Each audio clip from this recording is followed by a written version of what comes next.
Assalamualaikum warahmatullahi wabarakatuh. Perkenalkan, nama saya Cihandini Fauzia dengan NIM 203141084 dari UIN Raden Mas Said Surakarta. Video ini saya buat untuk memenuhi tugas mata kuliah penulisan bahan ajar, yaitu penyampaian materi IPAS kelas 6 bab 1 tentang bagaimana tubuh kita bergerak. Selamat menyaksikan dan semoga bermanfaat.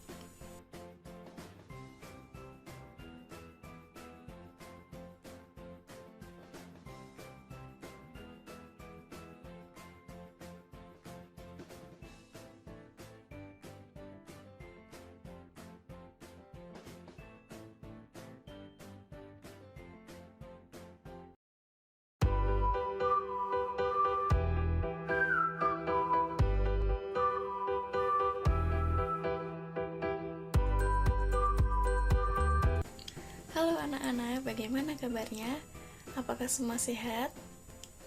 Baik, untuk kali ini Bu Guru akan menyampaikan materi IPAS bab 1, yaitu tentang bagaimana tubuh kita bergerak. Untuk topik pembahasannya kali ini ada 3 topik, yaitu yang pertama tentang rangka, sendi, dan otot, yaitu aktor di balik bentuk tubuh kita. Lalu untuk topik yang kedua, topik B, yaitu sistem saraf, mengenai kabel panjang di dalam tubuh kita. Lalu untuk materi yang ketiga, yaitu tentang penyakit yang menyerang sistem gerak pada manusia. Sudah siap untuk menyaksikannya? Mari kita saksikan bersama. Baik, langsung saja masuk untuk topik yang pertama, yaitu topik A, mengenai rangka, sendi, dan juga otot, aktor di balik tubuh kita. Untuk dapat bergerak dan melakukan aktivitas sehari-hari, tubuh kita dilengkapi dengan sistem gerak yang terdiri dari 3 bagian, yaitu yang pertama ada kerangka, yang kedua otot, dan yang ketiga sistem saraf. Kerangka manusia itu terdiri atas tulang-tulang, lalu antar tulang itu saling berhubungan. Apa yang menghubungkannya? Yang menghubungkan antara satu tulang dengan tulang yang lain itu disebut dengan sendi. Lalu sendi berdasarkan geraknya itu dibagi lagi menjadi 3, yaitu yang pertama ada sinartrosis, yang kedua amfiartrosis, dan yang ketiga diartrosis. Apa sih yang dimaksud dengan ketiga tulang tersebut? Mari kita bahas satu persatu. Untuk yang pertama yaitu sendi sinartrosis. Apa sih yang disebut dengan sendi sinartrosis? Yaitu sendi mati atau biasa dikenal juga dengan sendi fibrosa. Sendi ini adalah sendi yang menghubungkan 2 tulang atau lebih yang tidak menimbulkan pergerakan. Contoh dari sendi ini adalah sendi antar tulang tengkorak atau bisa disebut dengan sutera. Lalu contoh yang kedua yaitu ada sendi penghubung gigi dan juga tengkorak atau biasa disebut dengan gomposis. Lalu yang kedua sendi amfiartrosis, yaitu sendi kaku.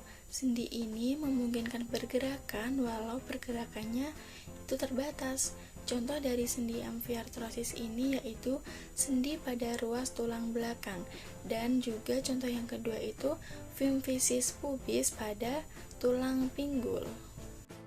Lalu yang ketiga sendi diartrosis atau sendi gerak atau bisa disebut juga dengan sendi sinovial, yaitu sendi yang memiliki cairan sinovial sebagai pelumas sehingga sendi dapat digerakkan. Contoh dari sendi diartrosis ini adalah sendi pada bahu dan juga lutut. Kerangka merupakan alat gerak pasif. Dalam tubuh kita, kerangka itu dapat bergerak karena ada alat gerak aktifnya, yaitu dikarenakan ada otot yang merupakan alat gerak aktif. Lalu, otot itu dibagi menjadi 3. Ada otot polos, otot jantung, dan juga otot lurik.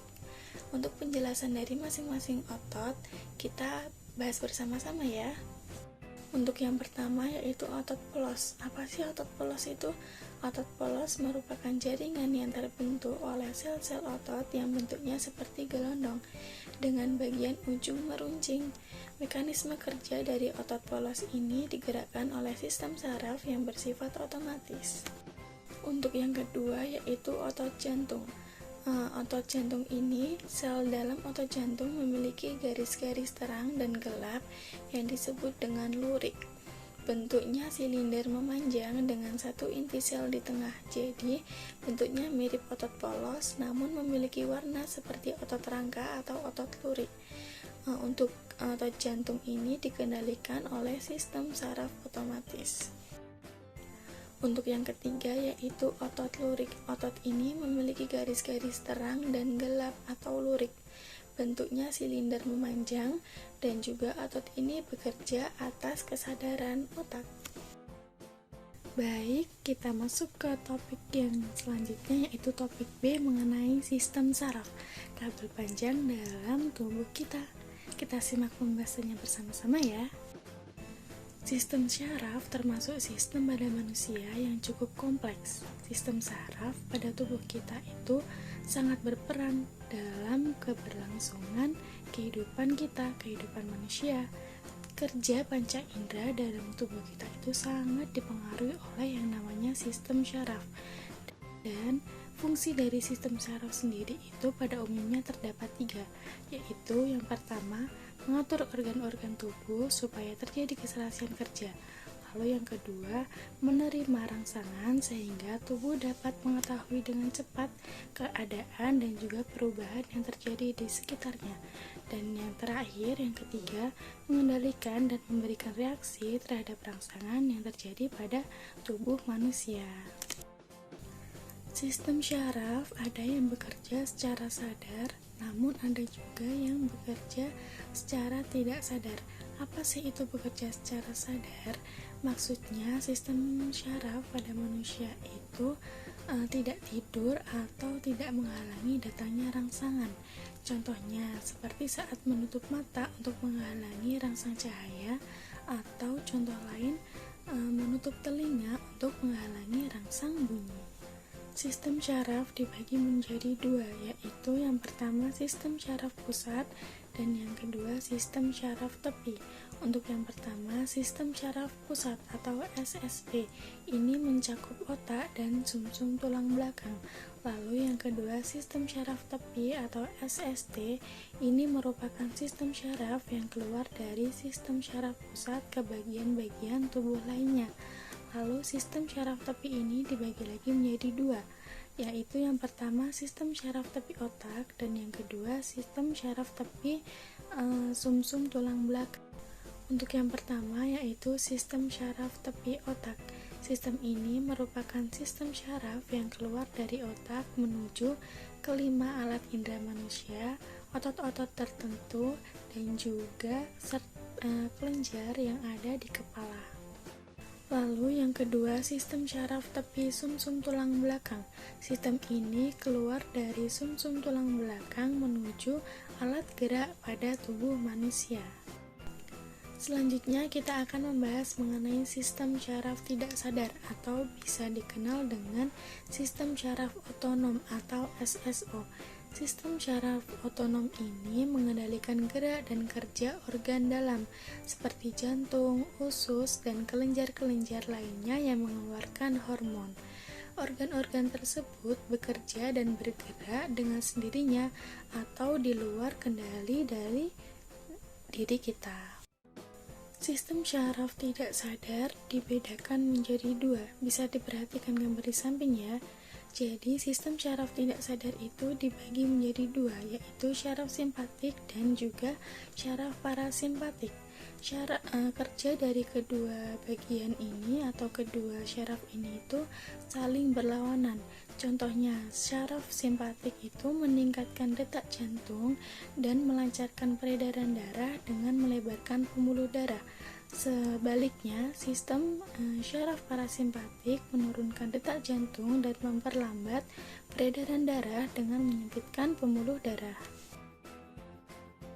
Oke, lanjut untuk pembahasan yang terakhir untuk video kali ini yaitu mengenai topik C, mengenai penyakit yang menyerang sistem gerak pada manusia.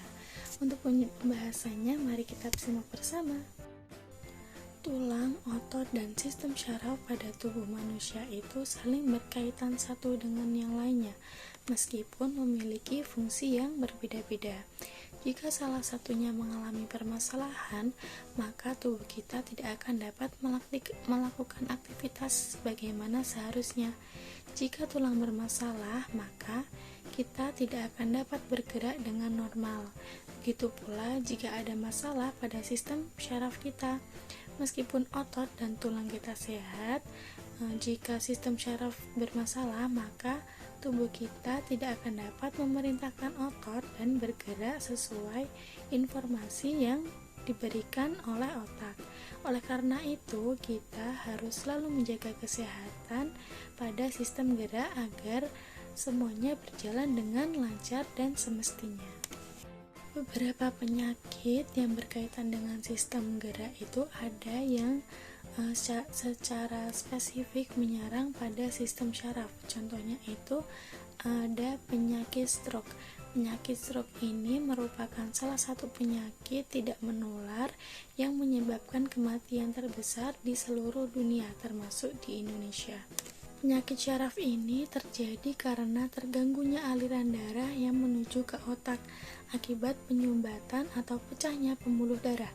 Kondisi ini menyebabkan jaringan otak tidak mendapatkan oksigen dan juga tidak mendapatkan nutrisi yang cukup untuk menjalankan fungsinya dengan baik.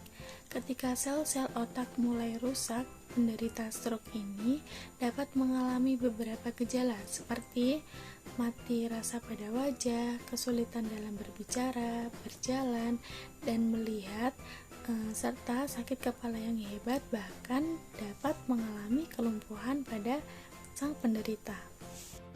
Ada juga penyakit yang spesifik menyerang sendi, yaitu contohnya penyakit rematik. Penyakit rematik ini menyebabkan peradangan pada sendi. Bagian tubuh yang sering mengalami peradangan ini diantaranya tangan, pergelangan tangan, kaki, dan juga lutut.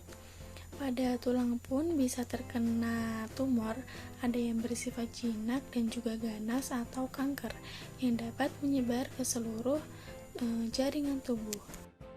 Baik, sudah selesai pembahasan pada bab 1. Jadi kita tadi sudah belajar apa saja? Yaitu 3 topik ya.